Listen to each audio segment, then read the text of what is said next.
नमस्कार दोस्तों, स्वागत है आप सभी का आपके अपने YouTube channel star study with Vijay में। दोस्तों, आज हम लोग बिहार दरोगा सेट नंबर 19 देखेंगे। इससे पहले हम लोग 18 प्रैक्टिस सेट देख चुके हैं बिहार दरोगा का। अगर आप लोग नहीं देखे होंगे तो इसको डिस्क्रिप्शन में इसका प्लेलिस्ट का लिंक दे दिया जाएगा, आप लोग जाकर वहाँ देखिए। तो वीडियो शुरू करने से पहले दोस्तों एक बात बतानी है कि आप लोग वीडियो को पूरा देखिए, क्योंकि पूरा देखिएगा तभी जाकर आपको इसका पूरा निचोड़ समझ में आएगा और इसमें लगभग करंट का 20 क्वेश्चन आप लोग को मिल जाएगा। तो चलिए शुरू करते हैं। पहला प्रश्न है आप लोग के सामने कि भारतीय राष्ट्रीय कांग्रेस सम्मेलनों को शिक्षित भारतीयों का वार्षिक राष्ट्रीय मेला किसने कहा था। भारतीय राष्ट्रीय कांग्रेस सम्मेलनों को शिक्षित भारतीयों का वार्षिक राष्ट्रीय मेला किसने कहा था। तो ऑप्शन है लाला लाजपत राय, अरविंद घोष, सूर्य सेन और बाल गंगाधर तिलक।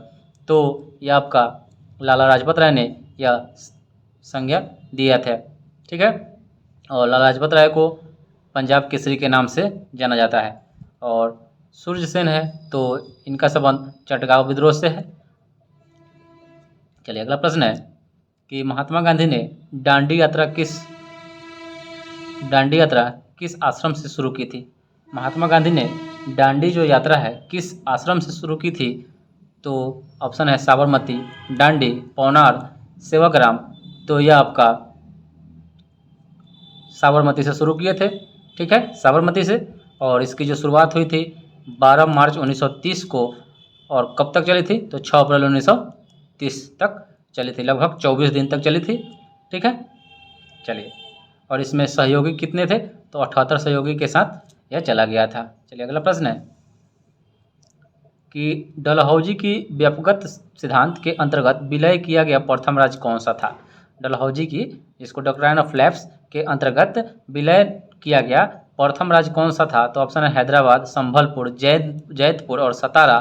तो जो प्रथम राज्य था वो आपका सतारा था, जिसको 1848 ईस्वी में ही मिला लिया गया, ठीक है। तो चलिए और कुछ जान लेते हैं किसको किसको मिलाया गया। तो सतारा को 1848 में, संभलपुर को 1849 में, झांसी को 1853 में और नागपुर को 1854 ईस्वी में विलय किया गया, ठीक है। और डलहौजी जिसका शासनकाल 1848 से 56 में था, और इसी के शासनकाल में पहली बार भारत में रेल चली थी। चलिए अगला प्रश्न है कि किस आंदोलन के दौरान प्रथम बार वंदे मातरम का व्यापक स्तर पर प्रयोग किया गया। तो वंदे मातरम का व्यापक स्तर पर पहली बार जो प्रयोग किया गया था वो आपका स्वदेशी आंदोलन में किया गया। कब किया गया? स्वदेशी आंदोलन में किया गया। चलिए अगला प्रश्न है स्वदेशी आंदोलन में, ठीक है। और ऑप्शन है खेरा आंदोलन जो 1918 में हुआ था, चंपारण सत्याग्रह जो 1917 ईस्वी में हुआ था, असहयोग 1920 ईस्वी में हुआ था। चलिए अगला प्रश्न है कि किस आयोग ने सर्वप्रथम यह सिफारिश किया कि जरूरतमंद लोगों को अकाल के दौरान सहायता प्रदान करना राज्य का कर्तव्य है, ठीक है।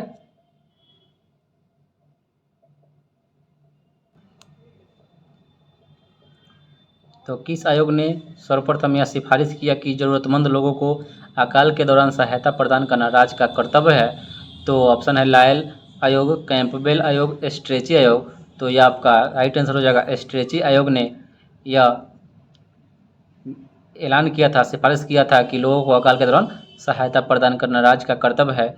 और इसी स्ट्रेची आयोग के सिफारिश पर अकाल संहिता 1883 में गठित किया गया था, जिस समय गवर्नर कौन था? लॉर्ड लिटन था। लॉर्ड लिटन गवर्नर था, ठीक है। चलिए अगला प्रश्न देखते हैं कि निम्नलिखित घटनाओं पर विचार करना है। क्रिप्स मिशन, अगस्त प्रस्ताव, नेहरू रिपोर्ट, बेबल योजना। इन घटनाओं का सही क्रम आपको बताना है। तो क्रिप्स मिशन 1942 में, अगस्त प्रस्ताव 1940 में, नेहरू रिपोर्ट 1928 और बेबल 1945।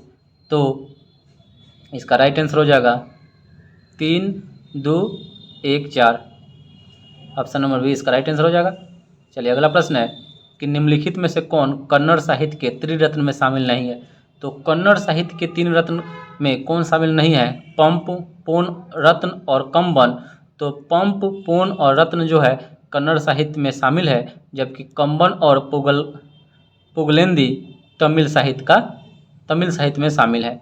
तो राइट आंसर इसका हो जाएगा कंबन। चलिए अगला प्रश्न है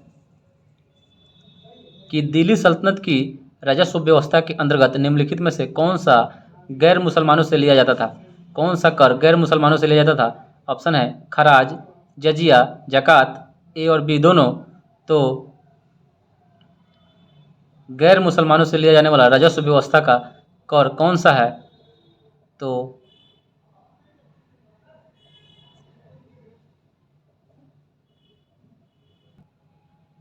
सबसे पहले जान लेते हैं खराज।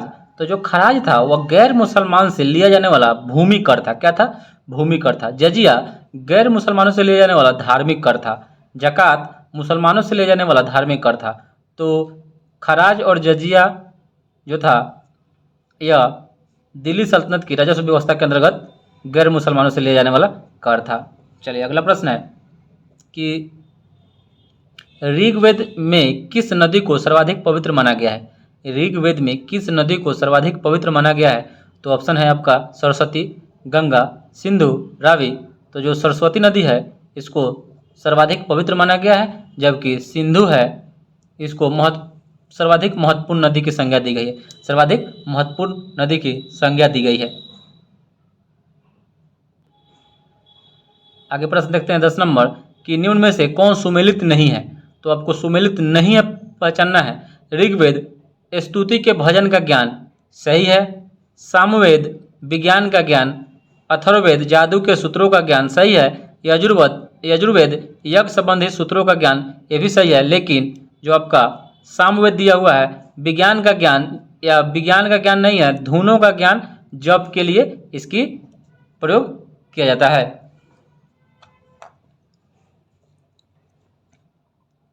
चलिए अगला प्रश्न है कि मुगल सम्राट अकबर ने किस वर्ष मजहरनामा की घोषणा की थी? तो मजहरनामा की घोषणा अकबर ने कब किया था? तो यह आपका 1579 ईस्वी में किया था अकबर ने इसकी घोषणा। और 1562 में अकबर ने ही दास प्रथा को समाप्त कर दिया और 1563 में तीर्थ यात्रा कर को समाप्त कर दिया था।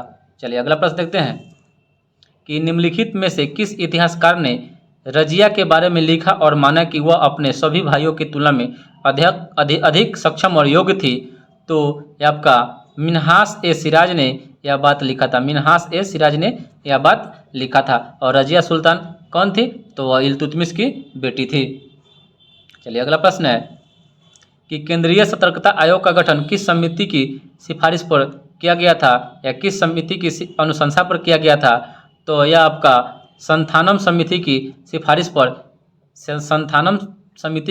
पर इस आयोग का गठन किया गया था, जिसका नाम था केंद्रीय सतर्कता आयोग। और यह समिति भ्रष्टाचार को रोकने के लिए 1964 में इसका गठन किया गया। ठीक है, संथानम समिति किस लिए इसका निर्माण हुआ था? तो भ्रष्टाचार को रोकने के लिए। और जान लेते हैं सरकारी आयोग, इसकी स्थापना केंद्र राज्य संबंध से 1983 में इसका स्थापना हुआ। ठीक है, गोस्वामी समिति चुनाव सुधार के लिए इसका स्थापना किया गया था 1990 में। ठीक है, चलिए। और राजमनार जो डीएम के पार्टी मिले हुआ था 1969 ईस्वी में इसका स्थापना किया गया था। चलिए अगला प्रश्न देखते हैं कि निम्न में से किस अधिनियम द्वारा केंद्रीय बजट को राज्य बजट से अलग कर दिया गया था? तो आपका भारत शासन अधिनियम 1919 के तहत केंद्रीय बजट को राज्य बजट से अलग कर दिया गया, जिसको मॉन्टेग्यू चेम्सफोर्ड सुधार अधिनियम के नाम से भी जाना जाता है। और 1909 के भारत परिषद अधिनियम को मार्ले मिंटो सुधार अधिनियम के नाम से भी जाना जाता है। और केंद्रीय बजट को आम बजट से 1924-25 में अलग कर दिया गया था एकवर्थ समिति के सिफारिश पर। यह भी बात याद रखिएगा। और फिर 2017 में दोनों को आम बजट और रेलवे बजट को मिला दिया गया। ठीक है, चलिए अगला प्रश्न है कि निम्न में से कौन सा संवैधानिक निकाय नहीं है? चुनाव आयोग, वित्त आयोग, संघ लोक सेवा आयोग, केंद्रीय सूचना आयोग। तो इसका राइट आंसर हो जाएगा केंद्रीय सूचना आयोग जो है यह गैर संवैधानिक निकाय है, जबकि चुनाव आयोग, वित्त आयोग और संघ लोक सेवा आयोग यह संवैधानिक निकाय है। तो और जान लेते हैं कौन कौन जो गैर संवैधानिक निकाय में आता है। तो आपका नीति आयोग आता है, राष्ट्रीय मानवाधिकार आयोग आता है, और केंद्रीय सतर्कता आयोग और केंद्रीय सूचना आयोग, यह सभी गैर संवैधानिक निकाय है। ठीक है, चलिए अगला प्रश्न है कि निम्नलिखित में से किसे संसद की लोक लेखा समिति का मित्र, दार्शनिक और मार्गदर्शक कहा जाता है? तो नियंत्रक एवं महालेखक परीक्षक को लोक लेखा समिति का मित्र, दार्शनिक और मार्गदर्शक कहा जाता है, क्योंकि नियंत्रक एवं महालेखक परीक्षक जो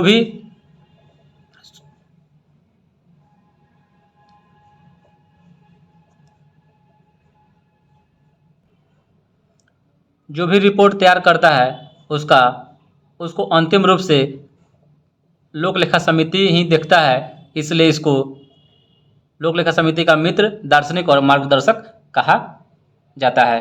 और एक और बात जान लेते हैं कि लोक लेखा समिति को प्राक्कलन समिति का जुड़वा वाहन कहा जाता है। तो प्राक्कलन समिति में 30 सदस्य होते हैं, प्राक्कलन समिति में 30 सदस्य होते हैं, 300 सदस्य लोकसभा से होते हैं, और लोक लेखा समिति में 22 सदस्य होते हैं, 15 लोकसभा से और 7 राज्यसभा से। और ऑप्शन नंबर सी जो है वित्त आयोग या आर्टिकल 280 में इसका वर्णन किया गया है। चलिए अगला प्रश्न देखते हैं कि निम्न में से कौन संघीय संविधान की विशेषता नहीं है? लिखित संविधान, एकल संविधान, स्वतंत्र न्यायपालिका, शक्तियों का विभाजन। तो जो एकल संविधान होगा वह संघीय संविधान की विशेषता नहीं होगा। चलिए अगला प्रश्न है कि विवाह, तलाक तथा न्यायालय की अवमानना उच्च न्यायालय के किस क्षेत्राधिकार के अंतर्गत आता है? तो प्रशासकीय क्षेत्राधिकार, अपीलीय क्षेत्राधिकार और प्रारंभिक क्षेत्राधिकार, इनमें से कोई नहीं। तो जो विवाह, तलाक तथा न्यायालय की अवमानना उच्च न्यायालय के प्रारंभिक क्षेत्राधिकार के अंतर्गत आता है। चलिए अगला प्रश्न देखते हैं कि राज्य विधान परिषद में कितने सदस्यों का नामांकन राज्यपाल द्वारा किया जाता है? तो राज्य विधान परिषद जान लेते हैं कि आर्टिकल 171 के तहत विधान परिषद के सदस्यों के निर्वाचन की पद्धति की प्रक्रिया अपनाई गई है। तो ऑप्शन है 1/3 सदस्य, 1/12 सदस्य, 1/6 सदस्य और 1/10 सदस्य। तो राज्य विधान परिषद में 1/6 सदस्यों का जो नामांकन होता है वह राज्यपाल के द्वारा किया जाता है। चलिए अगला प्रश्न देखते हैं कि संविधान का 126वां संविधान संशोधन विधेयक किस अनुच्छेद से संबंधित है? तो संविधान का 126वां संविधान संशोधन जो है आपका अनुच्छेद 331 में जो लोकसभा से एंग्लो इंडियन और अनुच्छेद 333 में राज्यसभा में नियुक्त एंग्लो इंडियन की जो व्यवस्था की गई थी उसको समाप्त कर देने से है। तो इसका राइट आंसर ऑप्शन नंबर 1 और 2 हो जाएगा। चलिए अगला प्रश्न है कि निम्न में से कौन सी विशेषता आयरलैंड के संविधान से नहीं लिया गया है? तो ऑप्शन ए है राज्य की नीति तत्व, ऑप्शन बी है राष्ट्रपति की निर्वाचन की पद्धति और ऑप्शन सी है राज्यसभा के सदस्यों के लिए नामांकन, ऑप्शन डी है केंद्र द्वारा राज्यपाल की नियुक्ति। तो जो केंद्र द्वारा जो राज्यपाल की नियुक्ति है यह आयरलैंड से न लेकर कनाडा के संविधान से लिया गया है, कनाडा देश के संविधान से लिया गया है। बाद बाकी आपका राज्य की नीति निर्देशक तत्व जो आर्टिकल 36 से 51 में है और राष्ट्रपति के निर्वाचन की पद्धति और राज्यसभा के सदस्यों के नामांकन, यह तीनों आयरलैंड के संविधान से लिया गया है। चलिए अगला प्रश्न है कि आपात उपबंध का संबंध संविधान के किस भाग से है? आपात उपबंध ऑप्शन है भाग 15, भाग 17, भाग 18 और भाग 20। तो जो आपात उपबंध है वह भाग 18 से है, ठीक है। और आपात उपबंध कहाँ से लिया गया है? तो जर्मनी के संविधान से लिया गया है, जिसमें 3 प्रकार के राष्ट्रीय आपात, राष्ट्रपति शासन और वित्तीय आपात जो है, ठीक है। और वित्तीय आपात अमेरिका देश के संविधान से लिया गया है।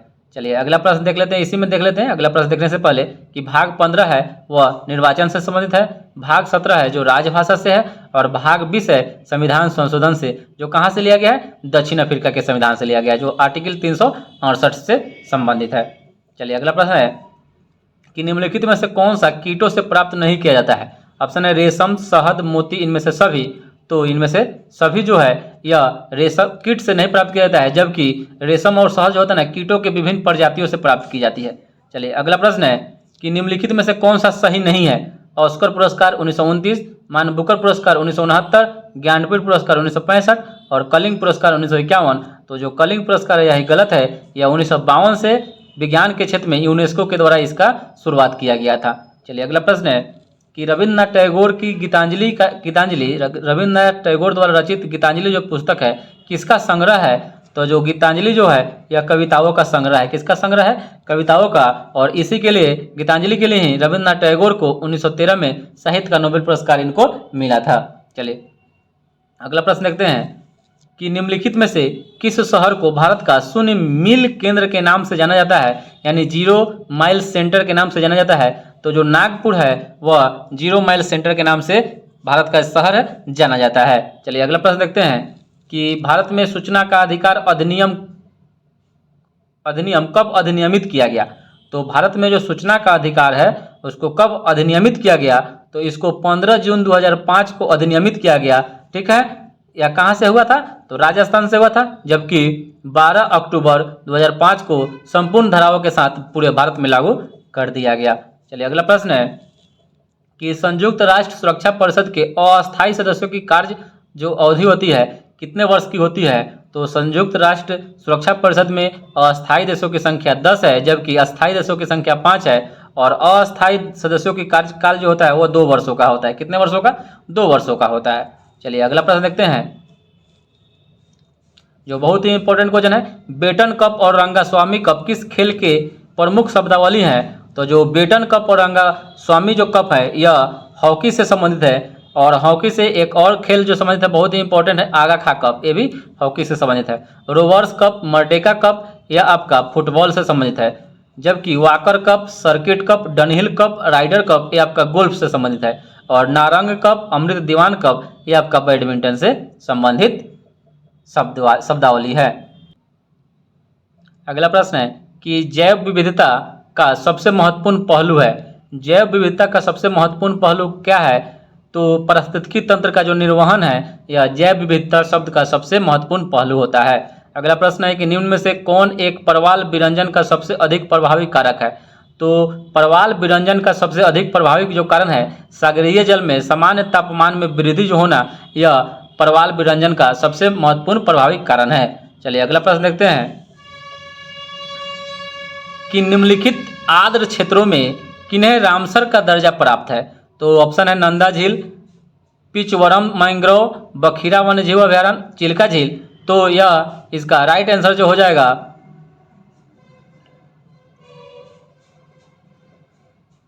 सभी 1, 2 और 3 सभी को रामसर का दर्जा प्राप्त है। और रामसर जो सम्मेलन 1971 ईस्वी में हुआ था, कहाँ हुआ था, तो यह रामसर जो सम्मेलन यह कहाँ है, ईरान में है। तो जो नंदा झील है यह गोवा में है, पिचवरम मैंग्रोव तमिलनाडु में है, बखीरा वन्यजीव अभयारण्य उत्तर प्रदेश में है, और चिल्का झील उड़ीसा में है। तो भारत में वर्तमान में 75 जो स्थल है रामसर की सूची में शामिल है। चलिए अगला प्रश्न देखते हैं कि हाल ही में भारत की पहली निजी ट्रेन सेवा की शुरुआत की गई है, उसका नाम क्या है। तो भारत की पहली निजी ट्रेन, पर्सनल ट्रेन की शुरुआत की गई है, उसका नाम रखा गया है भारत गौरव। क्या रखा गया है, भारत गौरव, जिसका शुरुआत जून 2022 में कोयम्बटूर से शिरडी तक किया गया, कोयम्बटूर से शिरडी तक किया गया। चलिए अगला प्रश्न देखते हैं कि भारतीय राष्ट्रीय राजमार्ग प्राधिकरण ने किस राष्ट्रीय राजमार्ग पर बिटुमिनस कंक्रीट सड़क का निर्माण कर गिनीज वर्ल्ड रिकॉर्ड बनाया है। तो NH-53 पर यह सड़क बनाकर एक 84 किलोमीटर का सड़क का निर्माण किया है मात्र 1 घंटा, मात्र 105 घंटा 33 मिनट में। चलिए अगला प्रश्न देखते हैं कि नामसाई घोषणा पत्र, नामसाई घोषणा पत्र का संबंध किस राज्य से है। तो जो नामसाई घोषणा पत्र है का संबंध किस राज्य से है, तो इसका संबंध जो है असम और अरुणाचल प्रदेश से है, असम और अरुणाचल प्रदेश से है। और इसमें क्या बताया गया है, तो असम और अरुणाचल प्रदेश के 123 गांवों के विवादों को सुलझाने हेतु यह घोषणा पत्र पर हस्ताक्षर दोनों राज्यों के द्वारा किया गया है, और इस घोषणा पत्र का नाम रखा गया है नामसाई घोषणा पत्र। क्या रखा गया है, नामसाई घोषणा पत्र।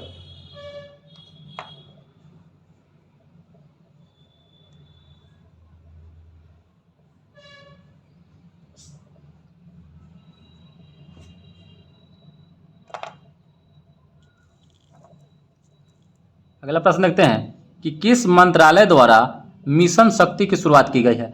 किस मंत्रालय द्वारा मिशन शक्ति की शुरुआत की गई है, तो यह महिला एवं बाल विकास मंत्रालय के द्वारा मिशन शक्ति की शुरुआत की गई है। महिला एवं बाल विकास मंत्रालय के द्वारा मिशन शक्ति की शुरुआत की गई है, जिसमें महिलाओं की सुरक्षा, संरक्षा तथा सशक्तिकरण को बढ़ाने हेतु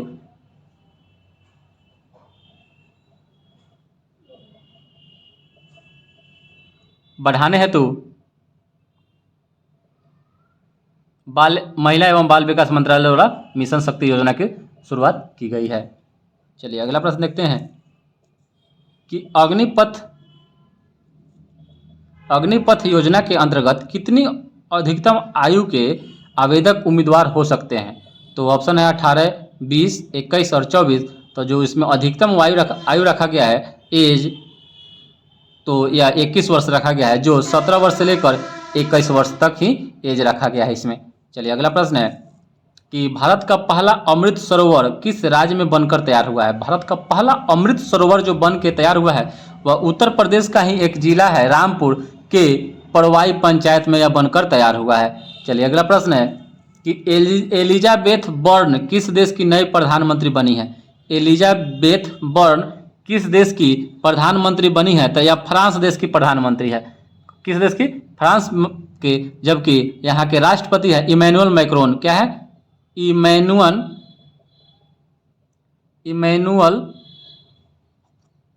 मैक्रोन कौन है? तो राष्ट्रपति हैं। ठीक है। अगला प्रश्न है कि हाल ही में किसे प्रथम लता दीनानाथ मंगेशकर पुरस्कार से सम्मानित किया गया है? तो प्रथम लता दीनानाथ मंगेशकर पुरस्कार से सम्मानित किया गया है नरेंद्र मोदी को। किनको किया गया है? नरेंद्र मोदी को सम्मानित किया गया है। चलिए अगला प्रश्न है कि राजस्थान के नायडारा में विश्व की सबसे ऊंची भगवान शिव की प्रतिमा को स्थापित किया जा रहा है, इसका क्या नाम रखा गया है? तो इसका नाम रखा गया है स्टैच्यू ऑफ बिलीव। क्या रखा गया है? Statue of believe. और इसकी हाइट जो है 351 फीट है। चलिए अगला प्रश्न है कि हिंदी भाषा में MBBS कोर्स शुरू करने वाला देश का पहला राज्य कौन बन गया है? तो हिंदी भाषा में MBBS कोर्स शुरू करने वाला देश का पहला राज्य मध्य प्रदेश बन गया है। कौन बन गया है? मध्य प्रदेश। जबकि हिंदी भाषा में इंजीनियरिंग की पढ़ाई करने वाला भारत का पहला जो है कॉलेज NIT पटना बन गया है। कौन बन गया है? NIT पटना। चलिए अगला प्रश्न है कि वैश्विक शांति सूचकांक 2022 में कौन सा देश प्रथम स्थान पर रहा है? तो वैश्विक शांति सूचकांक 2022 में जो प्रथम स्थान पर है आइसलैंड है, जबकि भारत का स्थान इसमें 135वां है। ठीक है। और यह report Institute for Economics and Peace के द्वारा जारी किया जाता है। किसके द्वारा? Institute for Economics and Peace के द्वारा जारी किया जाता है। चलिए अगला प्रश्न देखते हैं कि ओनली वन अर्थ विषय के साथ 2022 का कौन सा दिवस मनाया गया है? ठीक है। तो ओनली वन अर्थ विषय के साथ कौन सा जो दिवस मनाया गया है?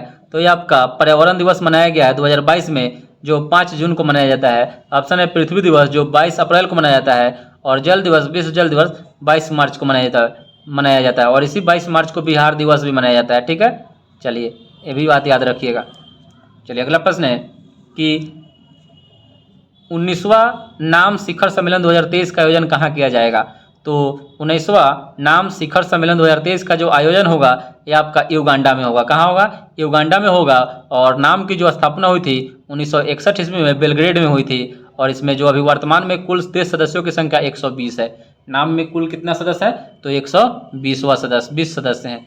चलिए अगला प्रश्न है कि जनवरी 2023 में संविधान उद्यान को कहाँ स्थापित किया गया है? 2023 में संविधान उद्यान को कहाँ स्थापित किया गया है? तो यह आपका जयपुर में स्थापित किया गया है। कहाँ किया गया है? जयपुर में स्थापित किया गया है। चलिए अगला प्रश्न है कि Dada Saheb Phalke international film award से किसे सर्वश्रेष्ठ फिल्म का अवार्ड मिला है? तो जो सर्वश्रेष्ठ फिल्म का अवार्ड मिला है Dada Saheb Phalke international film award में, वह शेरशाह को मिला है। जबकि फिल्म ऑफ द ईयर का खिताब पुष्पा द राइज को मिला है। पुष्पा द राइज को यह खिताब मिला है। चलिए अगला प्रश्न है कि अक्टूबर 2022 में आए शीतरंग चक्रवात तूफान का नामकरण किस देश के द्वारा किया गया है? तो शीतरंग जो चक्रवात आया था इसका नामकरण थाईलैंड देश के द्वारा किया गया।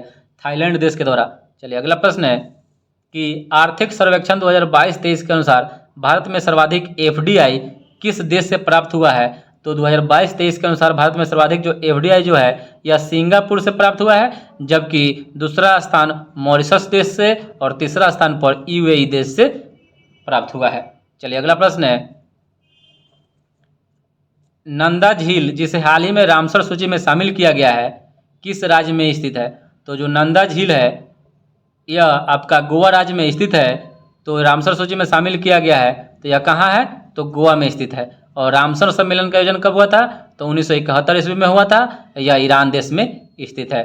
चलिए अगला प्रश्न है कि सितंबर 2022 में भारत ने किस देश के साथ शिक्षा के क्षेत्र में सहयोग हेतु समझौता किया है? तो यह किया है यूएई, संयुक्त अरब अमीरात के साथ, संयुक्त अरब अमीरात के साथ। अगला प्रश्न है कि भारत का दूसरा सबसे बड़ा राष्ट्रीय जलमार्ग कौन सा है? तो सबसे पहले जान लेते हैं कि सबसे बड़ा कौन है। तो जो बड़ा है NH1 जो है, या 1620 किलोमीटर की लंबाई के साथ, जो हल्दिया से इलाहाबाद से हल्दिया या हल्दिया से इलाहाबाद तक जाती है, वह सबसे बड़ा है। और दूसरा सबसे जो बड़ा है वो आपका NH4 है, NW4 है, जो 1095 किलोमीटर के साथ दूसरा बड़ा है। चलिए अगला प्रश्न देखते हैं कि भारतमाला परियोजना की घोषणा कब की गई थी? तो भारतमाला परियोजना की घोषणा कब की गई थी? तो यह आपका 25 अक्टूबर 2017 को किया गया था, जिसका उद्देश्य है 26,000 किलोमीटर सड़क निर्माण करने का, 26,000 किलोमीटर सड़क निर्माण करने का। चलिए अगला प्रश्न देखते हैं कि भारत में सबसे अधिक ऊंचाई पर स्थित झील कौन सी है? तो सबसे अधिक ऊंचाई पर स्थित झील है आपका चोलामू झील, जो सिक्किम राज्य में स्थित है। जबकि सबसे अधिक खारे पानी की झील आपका सांभर झील जो है राजस्थान में है, और मीठे पानी की झील बुलर झील है जो आपका जम्मू कश्मीर में है। और सबसे बड़ी तटीय झील आपका चिल्का झील है। ठीक है, सबसे बड़ी तटीय झील चिल्का झील जो कहाँ है? ओडिशा में है। चलिए अगला प्रश्न देखते हैं कि पाकिस्तान की सीमा किस भारतीय राज्य के साथ सबसे ज़्यादा लगती है? तो ऑप्शन है पंजाब, राजस्थान, गुजरात, इनमें से कोई नहीं। तो राजस्थान के साथ सबसे ज़्यादा इसकी सीमा लगती है। राजस्थान के साथ सबसे ज़्यादा सीमा लगती है, लगभग 1180 किलोमीटर। चलिए अगला प्रश्न देखते हैं कि आटाकामा रेगिस्तान कहाँ स्थित है? तो जो आटाकामा जो रेगिस्तान है यह आपका उत्तरी चिली में पड़ता है। ठीक है, चिली की राजधानी क्या है? सेंटियागो। तो इसकी जो क्षेत्रफल है आटाकामा मरुस्थल का 1,80,000 वर्ग किलोमीटर है। ठीक है, और विश्व का सबसे बड़ा जो मरुस्थल है सहारा, जिसका क्षेत्रफल है 84 लाख वर्ग किलोमीटर। ठीक है, 1,80,000 और इसका 84 लाख वर्ग किलोमीटर। अगला प्रश्न है कि मगारी तथा हिंद किसकी सहायक नदी है? ऑप्शन है कृष्णा, तुंगभद्रा, कावेरी और हुगली। तो मगारी तथा हिंद जो है ना, यह तुंगभद्रा की सहायक नदी है। मगारी तथा हिंद तुंगभद्रा की सहायक नदी है, जबकि पेनगंगा, मंजीरा, सबड़ी या गोदावरी की सहायक नदी है। ठीक है, अगला प्रश्न है कि उत्तरी अंडमान की सबसे ऊंची चोटी का क्या नाम है? तो उत्तरी अंडमान की सबसे ऊंची चोटी का नाम सैडल पीक है। क्या है? सैडल पीक है, जिसका हाइट 740 किलोमीटर है। चलिए अगला प्रश्न देखते हैं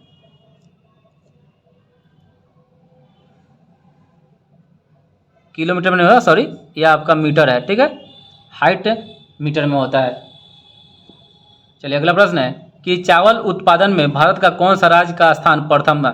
ठीक है, तो चावल के उत्पादन में जो पश्चिम बंगाल है इसका स्थान प्रथम है, जबकि गेहूं में उत्तर प्रदेश का स्थान है और मूंगफली में गुजरात का स्थान है। चलिए अगला प्रश्न है कि भारत का कौन सा राज्य 100% विद्युतीकरण रेलवे नेटवर्क वाला भारत का पहला राज्य बन गया है? तो भारत का जो वह राज्य है आपका हरियाणा, जो 100% विद्युतीकरण रेलवे नेटवर्क वाला राज्य बन गया है। चलिए अगला प्रश्न है कि हाल ही में सारा थॉमस का निधन हो गया है। उनका संबंध किससे था? तो जो थारा थॉमस यह बहुत ही महत्वपूर्ण लेखिका थी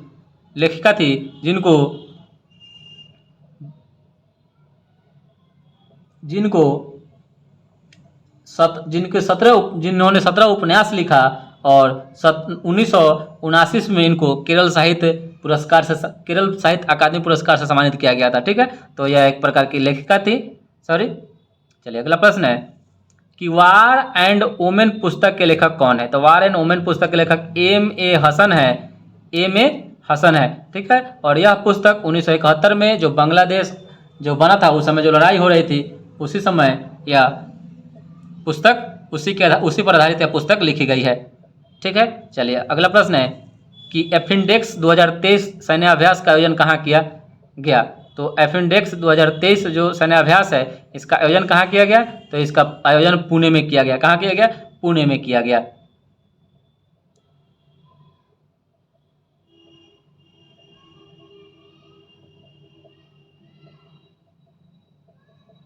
जो भारत और इंडिया और साउथ अफ्रीका के बीच 9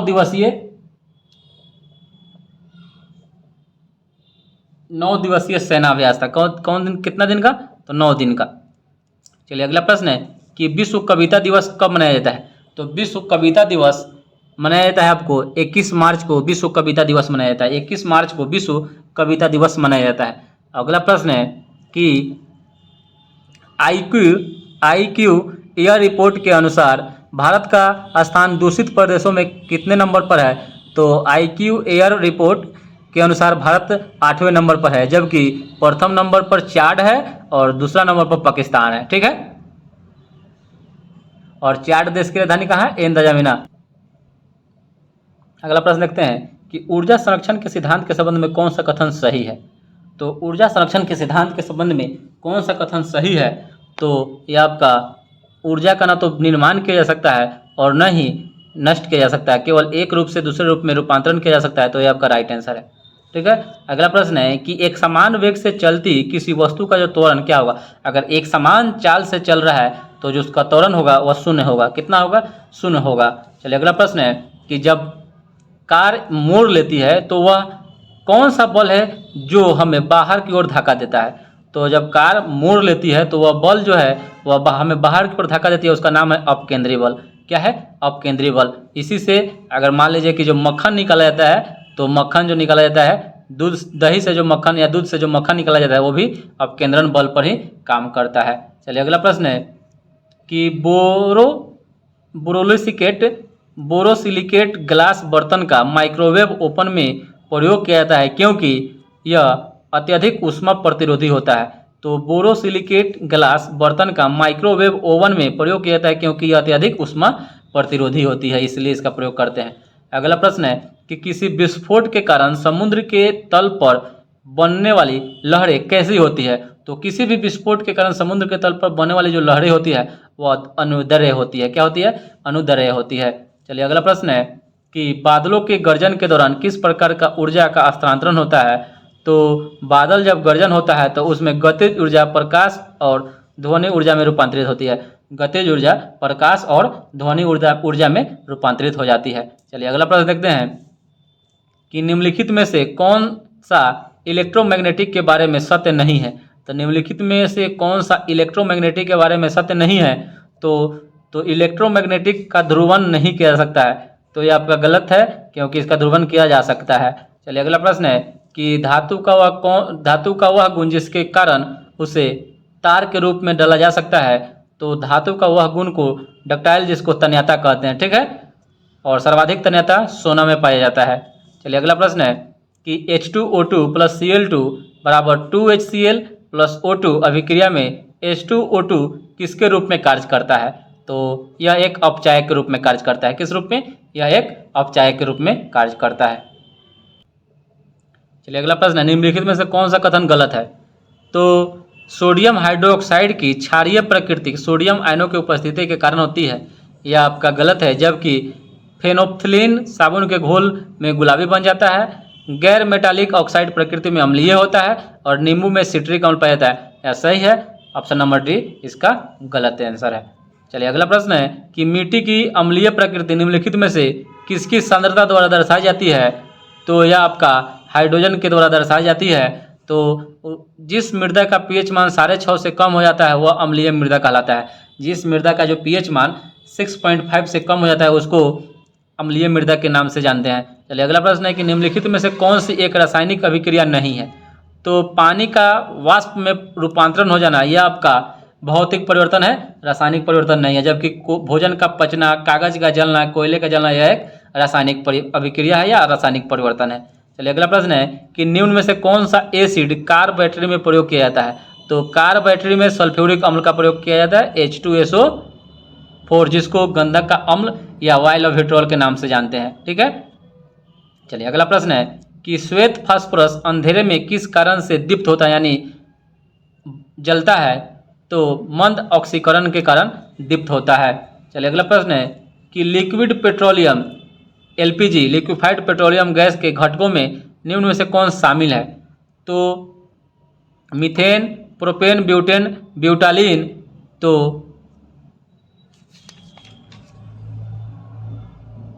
प्रोपेन, ब्यूटेन और ब्यूटालीन जो है एलपीजी में शामिल है, जबकि मीथेन शामिल नहीं होता है। चलिए अगला प्रश्न देखते हैं कि संक्षारण की समस्या को कम करने के लिए निम्नलिखित में से कौन सा तरीका उपयोग में लाया जाता है? तो पेंटिंग, गैल्वेनीकरण, एनोडीकरण, इलेक्ट्रोलाइसिस और मिश्र धातु का निर्माण करना। तो यह आपका इलेक्ट्रोलाइसिस नहीं किया जाता है, जबकि पेंटिंग, गैल्वेनीकरण, एनोडीकरण और मिश्र धातु का निर्माण किया जाता है। तो आपका राइट आंसर आपका हो जाएगा 1, 2, 3 और 5।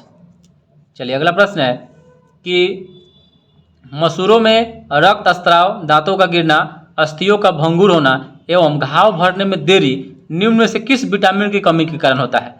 तो मसूरों में सबसे पहले तो आप पकड़ लीजिए, जब भी मसूरा में रक्तस्राव होगा विटामिन सी मार दीजिए, विटामिन सी के कारण, ठीक है। तो जल में घुलनशील विटामिन बी और सी होता है और वसा में घुलनशील विटामिन ए, डी और के होता है, ए, डी, ई और के होता है। चलिए अगला प्रश्न देखते हैं कि निम्नलिखित में से किस प्राकृतिक पदार्थ में लौह एफी विद्यमान होता है? तो मायोग्लोबिन जो है, मायोग्लोबिन, इसमें लोहा पाया जाता है। चलिए अगला प्रश्न है कि निम्नलिखित में से कौन सा सरीसृप वर्ग का जंतु नहीं है? तो कछुआ, किंग कोबरा, उड़न छिपकली, ऑस्ट्रिच। तो किंग कोबरा, कछुआ और उड़न छिपकली यह आपका सरीसृप में आता है, जबकि ऑस्ट्रिच जो है यह आपका स्तनधारी में आता है, पक्षी वर्ग में आता है। चलिए अगला प्रश्न है, निम्नलिखित कथनों पर विचार करना है। हमारे दांत क्षय हेतु अम्ल जिम्मेदार होते हैं, ठीक है, सही है। और दांतों के मध्य फंसे खाद्य पदार्थ अम्ल निर्मोचित करने में सहायक होते हैं, तो दोनों सही है, 1 और 2 दोनों सही है। अगला प्रश्न है कि एम्फीसाइमा निम्नलिखित में से किसे प्रभावित करता है? तो फेफड़ा है, मस्तिष्क है, यकृत और वृक्क है। तो एम्फीसाइमा जो होता है यह सांस लेने में तकलीफ होता है, ये फेफड़ा को प्रभावित करता है, ठीक है। चलिए अगला प्रश्न है कि सुमेलित नहीं है, उसको मिलान करना है, तो बताना है। तो आयोडीन 123 मोतियाबिंद के उपचार में, कोबाल्ट 60 कैंसर के उपचार में, कोबाल्ट 32 ल्यूकेमिया थेरेपी में और फास्फोरस 32 रक्त प्रवाह के अनुरेखण में। तो सभी सही है, सभी सही नहीं है, जबकि बी, सी, डी सही है, एक गलत है। आयोडीन 123 का जो उपचार होता है यह मस्तिष्क के इमेजिंग के लिए किया जाता है, न कि मोतियाबिंद के उपचार के लिए किया जाता है। चलिए अगला प्रश्न है कि निम्नलिखित में से कौन जड़ नहीं है? तो जो गाजर है, मूली है, सलजम है, आलू है। तो गाजर, मूली, सलजम जड़ है, जबकि आलू क्या है? ताना है, और ताना में आलू, प्याज और अदरक तीनों आता है, ठीक है। चलिए अगला प्रश्न है कि निम्नलिखित में से कौन सा से रासायनिक यौगिक तंबाकू के धुएं सिगरेट में पाया जाता है? Nicotine, carbon monoxide, cyanide. तो निकोटीन, CO और साइनाइड तीनों पाया जाता है। चलिए अगला प्रश्न है कि किसी वायरस में उत्परिवर्तन, म्यूटेशन किस कारण होता है? तो इसके अनुवांशिक द्रव्य में परिवर्तन के कारण, ठीक है। चलिए अगला प्रश्न है कि निम्नलिखित में से किसने घाटा वित्तीय विवरण के विचार की सबसे पहले चर्चा की थी? तो सबसे पहले किसने घाटा वित्तीय विवरण के बारे में बताया था? तो यह बताया था जॉन मेनार्ड केंज ने, जॉन मेनार्ड केंज ने बताया था। चलिए अगला प्रश्न है कि निम्नलिखित में से किसे विदेशी प्रत्यक्ष निवेश के रूप में समझा जाएगा? तो भारत में शैक्षणिक संस्थान स्थापित करने वाला कोई विदेशी तत्व होगा, तो इसको विदेशी प्रत्यक्ष निवेश के रूप में समझा जाएगा।